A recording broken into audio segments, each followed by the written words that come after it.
Hey guys, I am back. It's been a minute.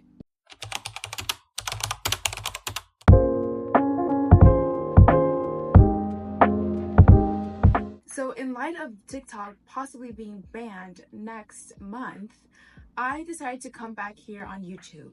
So hello everyone, I am Kim. I was originally a first generation college student when I first started this channel. Since then, graduated college, started my corporate career. I work in the tech industry as a data analyst. Why I'm saying all this is because most of my content was kind of geared towards my undergraduate experience, what I majored in, my career journey.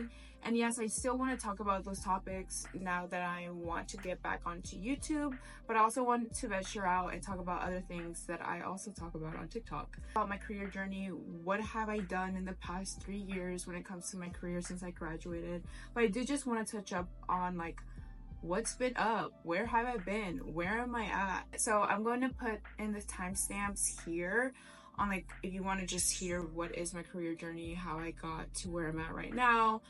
I'll leave a timestamp there, but first I just wanted to address where I've been. So I did drop YouTube like 3 years ago. As anyone knows who creates content on YouTube, it takes a lot of time. What I enjoyed about TikTok, I predominantly put a lot of content or a lot of energy towards to, is because it's just easy content. I can just grab the phone. Everybody knows this. You can just literally post whatever. And Instagram, for me, is still kind of scary to post on there. I'm not gonna lie. So I kind of just use TikTok as my main source of content creation. But because that's going away, I was like, okay, I need to either focus on just Instagram or get back on YouTube. And I feel like a lot of the content I want to put out is informational content. So that's why I thought about just going back into YouTube as well. So just balancing in between both. Hopefully TikTok doesn't go away, but if it does, then it is what it is. Like, I am going to be a little bit bummy that it's going away because I put so much energy into it, like almost 3 years of work. Now I have, I think, like 76k followers, which I am so blessed and so happy that I've created a community there. So that is why, again, I'm trying to get back to YouTube. So that being said, catch you guys up. Like, there's so many things that has happened in the 3 years. I moved to California for the job that I was working for. I ended up moving back. That's the whole story. I now live in an apartment in Atlanta and I started a new job. I started running the past year, I think. Yeah, I've been like committed for the past year. I've done like 2 half marathons. Am I gonna do a marathon? I'm not really sure. But yeah, there's a lot to catch up on. Originally, the content I originally posted on this channel, which was my career, because I know a lot of people found so much value in the videos that I posted out, specifically of like what was my major, career journey, specifically being a first generation college student. And I'll start with where I'm at now. So I currently work for a global software company or technology company. They acquire a lot of different tools, but I am now a senior data operations analyst. I have 3 years of experience now in the technology industry. So technically more, because if you think about like the internships I've done in the past 3 years post graduation, right? This new job, and funny thing is that I got this job through TikTok about a year ago. A girl had reached out to me through LinkedIn and she had found me through TikTok because she was also a first generation Latina working in the tech industry. We did a coffee chat. We just met each other. We spoke about what we did in our current positions, and it was cool. Like, we stayed connected. We obviously had each other on LinkedIn, and that was it. A year later, she had reached out to me on LinkedIn again, and she was like, hey, like, there's a position on a sister team tied to my team that they're hiring for a position that I feel like you have a lot of the skill sets to meet the criteria. Would you like to apply? And I was like, okay, why not? I wasn't really looking at the time. It was coming up to like I was like 2.5 years with the company that I was at the time. So I was like, okay, whatever, let's apply. Like, what's the worst that can happen? So I applied, got the interview, got the job, took the job. So that's kind of how I got my current position. To like refresh everything, right? Like, I want to take us all the way back to my undergraduate days, like what is my actual career journey. I was originally a nursing major. Yes, I'm gonna go all the way back to college. So I was a nursing major. So for context, both of my parents are from a small town in Mexico, in Jalisco. I'm the first in my family, or immediate family, to go to college. I really did not know what I wanted to do for a career. Like a lot of the people that follow me kind of resonate with this story. We don't have an aunt and uncle that are in those type of career fields, that are lawyers, that are doctors, that are in corporate, that are in tech, that are in, you know, etc., etc. So we can't really ask people, what do we do? Or like, we didn't grow up with those different career paths as an option. So I just picked nursing because I just thought it was, I don't know why I picked nursing, honestly. Yeah. Obviously, as I was going through my courses and like thinking about, okay, do I really want to spend the rest of my life in scrubs and going to the hospital? Like, is that something I'm actually passionate about? And it wasn't, to be completely honest. And I think, especially if you work in the healthcare industry, you need to be passionate about it, because there's so much emotional work that you have to put into that type of job. And if you don't have that, if you don't have what it takes, I think you burn out very easily. So I knew that wasn't a profession that I wanted to pursue. I went into the business school. At first, I was a marketing major because, again, I just did not know what I wanted to do. I picked marketing. That was my sophomore year. Because I picked marketing, I then got into the business school. I was taking like my, you know, the basic business classes. I started like just talking to other business students, and then I heard internships. I was like, what is that? Like what? You have to do internships? Like, because again, first gen, I did not know anything. So I found out that I needed to do internships. So I was like, okay, Kim, you need to ponerte las pilas and go get an internship. So I did do that. So my sophomore year, I remember I was like looking on Handshake. A lot of universities, they do collaborations, or like they have a partnership with Handshake, which is like a platform that a lot of like companies put in their internships specifically for students. So I remember I was like on Handshake looking for internships, etc., and I saw that there was a career fair coming up at my university. And the career fair was specifically for software engineers.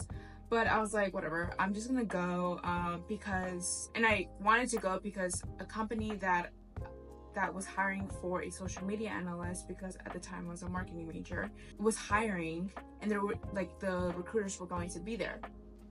So I was like, okay, I don't care if they're only hiring for software engineers, I'm gonna go show my face to the recruiter. And I did. And I just printed out my resume. I walked my little butt up to the career fair, and I was talking to the recruiter, and I basically I was like, hey, I know you're not recruiting for this specific position, but would you be able to connect me to the hiring manager? She's like, yeah. Here's my email. Send me over your resume, and I'll get you connected. She got me connected, and I got an interview.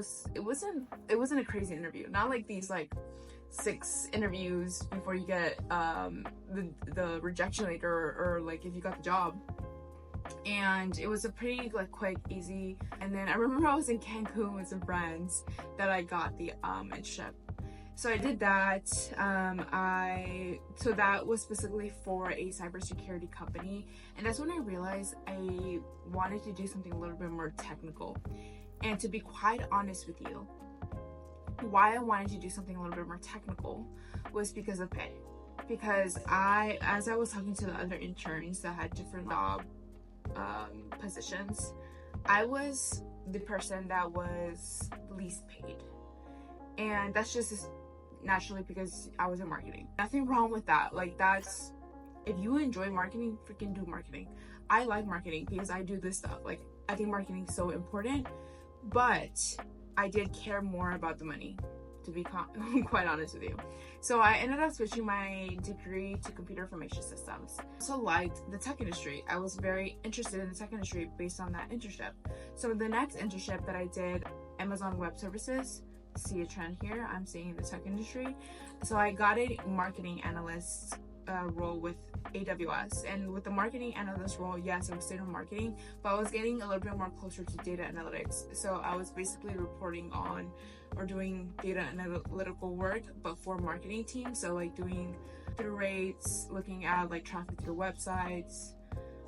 It's been a while. I was doing other stuff, but a lot of reporting and numbers, SQL. That internship, cool. A lot of this was during COVID, so like I was supposed to be in Seattle that summer with AWS, but COVID kind of ruined things. But then my next opportunity was a co-op with Chick-fil-A. So a co-op is a little bit different. It's not really like an internship. Usually co-ops are kind of like part-time while you do part-time school. The good thing is that it was during COVID and I was able to do both full-time. Honestly, it was crazy. And I was able to get that done, and that was for 2 semesters. And then in between that, I got another internship with Salesforce, and I was a sales strategy analyst for that one. How I got that one, well, how I got the Chick-fil-A one, sorry, I'm like rambling on. How I got the Chick-fil-A one was I was part of Management Leaders for Tomorrow, so MLT. And MLT basically helps underrepresented groups, so essentially Hispanic, Native American, and Black students, to be able to get connected with these big companies, right? So like your Googles, your Bank of Americas, your Wells Fargos, all of that. And very great organization. If you're a sophomore in your undergraduate in college, please look into it. I was able to get an interview through them. And then for Salesforce, honestly, through Salesforce, I think I just applied 3 internships before, so like I had a really good leg up when it comes to like other candidates. When I graduated, I got a return offer from Salesforce, and that's how I got that was my first role outside of college and then I stayed in that role for like 2.5 years. But yeah, that is my career journey so far. I think I've been so blessed to have so many different career opportunities and have been able to navigate the environment pretty easily, being from a first-gen college student. But I want to emphasize that I've had it so easy because I put in the work in the beginning, right? Like I was very proactive during my undergraduate career. I was networking, I was being part of every organization, I was part of like Alpha, I was like on the executive board, actively trying to get internships. I was going to all the career fairs, I was doing case studies, I was doing everything. And I think the more you put yourself out there and the more you build a foundation within your career, the easier it gets. And down the line, like you'll get opportunities through just knowing people, and that's what a network is. And that's something that, especially us that don't come from a network, are not born into a network, it's so important for you to do that as well. So yeah, I hope this video helps. Again, like this is very just career focused. I really don't want to keep all my videos just career focused. I do want to talk about my career and my experiences because I know it helps so many other first-gen Latinas, Latinos, and other demographics navigate this environment, and that's essentially why I started creating content. But I hope you guys enjoy, and I'll talk to you in the next one.